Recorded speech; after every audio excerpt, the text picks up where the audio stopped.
Hey guys, welcome back to another What's for Dinner. So we are just going to go ahead and get started on our first recipe. I've shared this before, but I've not shared it in this much detail. So these are ground chicken meatballs. So you're going to want to preheat your oven to 400, and then this calls for 1 pound of ground chicken, 1 egg, which I did not have any eggs, so I just made a flax egg, and you can just look up and see how to do that. I don't remember what I did, but I'm pretty sure it was like 2 tablespoons of water to 1 teaspoon of flaxseed. Anyway, it calls for 1/2 cup of breadcrumbs, 1/2 cup of grated Parmesan cheese, 2 tablespoons olive oil, 1/2 tablespoon of garlic powder, onion powder, and salt, and then just black pepper to taste. So I'm just gonna spray my pan with cooking spray, and I'm basically just making these not too small but not too large. You really want to get them probably about a tablespoon, like if you're using a little tablespoon, and just make sure that they can just roll easily in the palm of your hand. These are probably about 1-inch meatballs, I would say, but I'm just rolling them all up, and then I'm going to throw these in the oven at 400 for about 30 minutes. You do want to make sure and flip these halfway through. So what I do is I just set my timer for 10 minutes and I will flip them every 10 minutes just to make sure that they're not burning. And let me tell you, these are so good. If you have not tried these, you definitely should. I will have the recipe linked down below, but my husband is always skeptical of things like this, and he loves them. They are so juicy and so full of flavor, and ground chicken looks really nasty, but I'm telling you, this is so good. And our favorite way to serve these is with our homemade Alfredo. So I just serve these with some fettuccine Alfredo and some broccoli.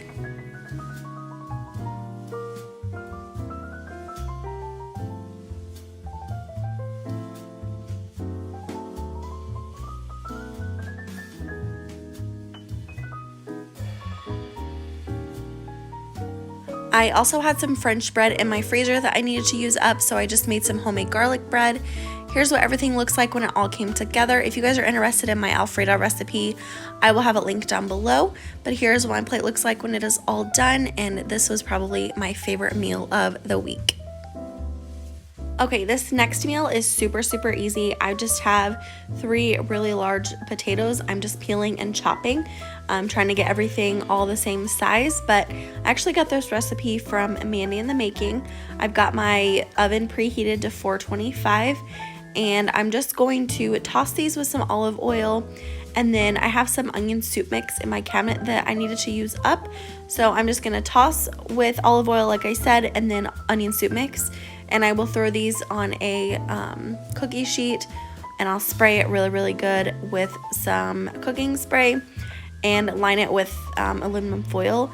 That just helps with the cleanup, especially whenever you're trying to get dinner done after work. It's just so much easier to line stuff with aluminum foil. Just gonna throw these in the oven for about 25 minutes, and I did flip them halfway through.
So with this, I'm using my air fryer this time. I'm going to heat up some better cheddars.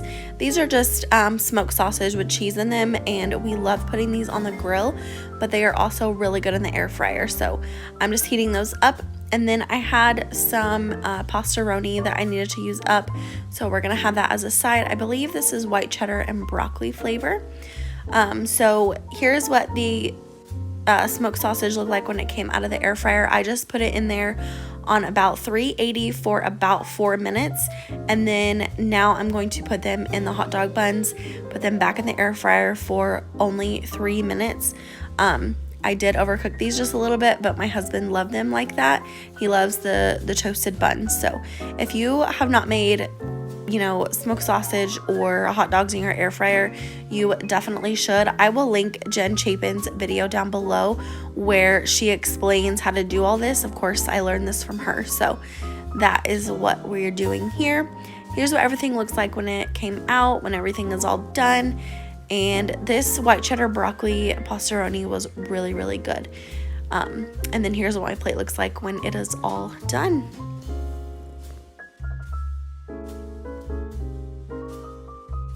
Okay, this next recipe is Fiesta chicken casserole. So we're gonna start out by preheating our oven to 350, and you're gonna need 2 cups of pasta, which is usually about a box of pasta, 1 cup of sour cream, 1 cup of salsa, 1 teaspoon of cumin, garlic powder, and onion powder, and then 1 can of corn. I actually just used a bag of frozen corn because that's what I had on hand. And then you're also gonna need a can of black beans that you're gonna drain and rinse. And then it calls for 2 cups of shredded or chunked chicken. I think I just used like 2 chicken breasts and it was fine.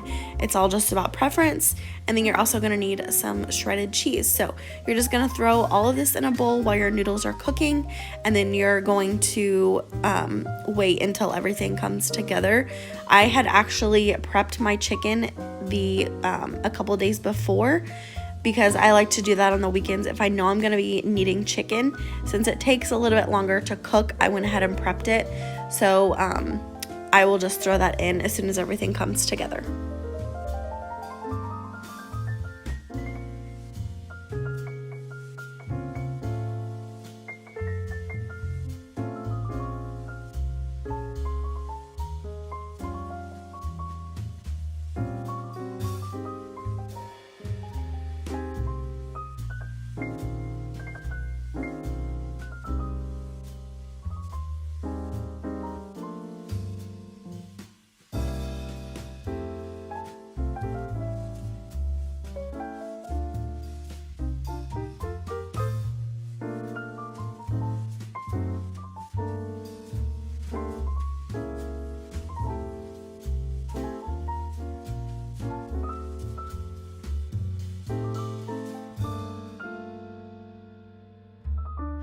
On the side, we wanted to have some chips and queso, so I'm just using this queso from Walmart. This is just the Great Value brand, and this was surprisingly really good.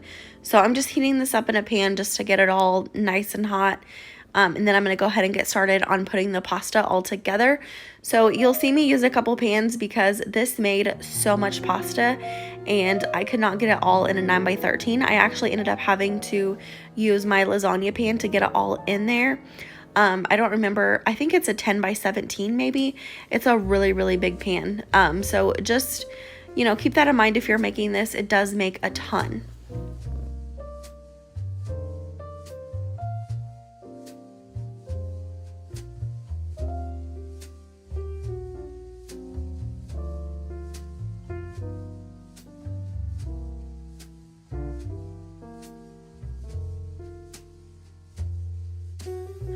So you're going to go ahead and cover this and put it in the oven at 350 for about 20 minutes. And then here's what my plate looked like when it all came together. This just looks so, so good. Okay, so this next recipe is the Pioneer Woman's recipe for Sloppy Joes. So I did have to make a few substitutions because my Walmart did not have exactly what I needed. So I'm going to cut up a yellow bell pepper. It called for a green, but my Walmart did not have green bell peppers anywhere. I don't know what in the world was going on, but the yellow one worked out just fine. So the actual sauce recipe is going to call for a large onion, which I ended up using minced onion because that's what I have on hand. Calls for 5 cloves of garlic, which I ended up using minced garlic that I have in my fridge at all times. And those both worked just fine. We don't like big chunks of onion in our stuff, so that was fine. And then it calls for 1.5 cups of ketchup, 1 cup of water, 2 tablespoons of brown sugar, 2 teaspoons of chili powder, 1 teaspoon of dry mustard, 1/2 teaspoon of red pepper flakes, and then Worcestershire sauce to taste. And then also it says optional, 2 tablespoons of tomato paste, which I highly recommend putting in there. Just a little note about everything. The 2 tablespoons of brown sugar, I would definitely reduce that to 1 tablespoon. This was a super sweet recipe. Also, my Walmart did not have dry mustard, so I did have to use Dijon. Maybe that's what made it so sweet, but I did have to substitute that.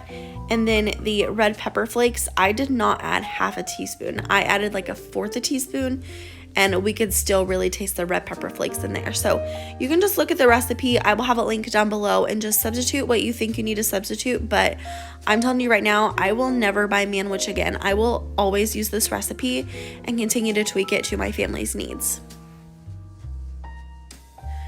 So here I'm just draining the green beef. I did use 80/20 because that's all my Walmart had this week. Normally I like to use 85/15, but they didn't have it.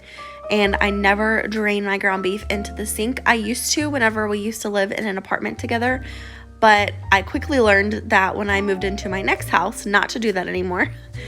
So I just always drain it into a bowl, and then I will dump it outside when it cools down a little bit. But I'm just adding the sloppy joe mixture, and we'll just let that sit till it all simmers together and all the flavors melt together.